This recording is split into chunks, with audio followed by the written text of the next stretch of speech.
ఎప్పుడైతే ఇట్లాంటి ప్రూఫ్స్ మనం పెడతామో, ఖచ్చితంగా ఈ కేస్‌లో మీరు గెలుస్తారు.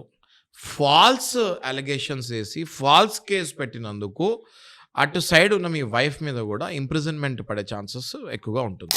ఇవాళ గనుక మనం భారతదేశంలో చట్టాలు తీసుకొని, కేసెస్ గనుక తీసుకుంటే ఒక స్టాటిస్టిక్స్ ప్రకారం చెప్పింది ఏంటంటే, హస్బెండ్స్ మీద వైఫ్స్ ఎవరైతే ఫాల్స్ అలిగేషన్ ఏసారో, ఈ మధ్య కాలంలో వాళ్ళకి significant number of punishments, imprisonments wives మీద ఓన్లీ ఫర్ ఫాల్స్ అలిగేషన్స్ ఉన్న హస్బెండ్స్ జైలుకెళ్ళటం జరిగింది.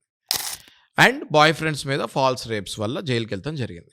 సో, బేసిక్‌గా మనకి ఈ వీడియో ద్వారా నేనేం సందేశం ఇద్దాం అనుకుంటున్నానంటే, మీ మీద ఎవరైనా డొమెస్టిక్ వయలెన్స్ గానీ, ఫాల్స్ రేప్ గానీ, 498 క్రూయల్టీ గానీ ఇట్లాంటి కేసెస్ పెట్టినప్పుడు వెంటనే మీరు టెన్షన్ పడిపోయి, ఆందోళన చెంది, నిజాలు మీరు మీ అడ్వకేట్స్‌కి చెప్పకుండా ఉంటే మీరు కేసు ఓడిపోయే ఛాన్సెస్ ఎక్కువగా ఉంటాయి.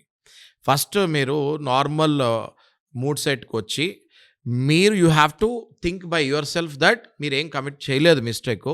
ఈ పెట్టినవన్నీ రాంగ్ అయితే దానికి సంబంధించిన డాక్యుమెంట్స్ మీ అడ్వకేట్‌కి ఇస్తే, మీ అడ్వకేట్ కోర్ట్‌లో ఖచ్చితంగా మీ కేసు గెలుస్తారు.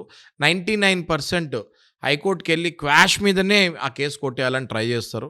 కాని పక్షాన ట్రయల్ కోర్ట్‌లో క్రాస్ ఎగ్జామినేషన్ ద్వారా, ఇంతకు ముందు చెప్పినట్టు ఫారెన్సిక్ ల్యాబ్ టెస్ట్ ద్వారా 100% అది రాంగ్ అని ప్రూవ్ చేసి అవతల వాళ్ళని ఓడించే ఛాన్సెస్ 100% ఉంటాయి.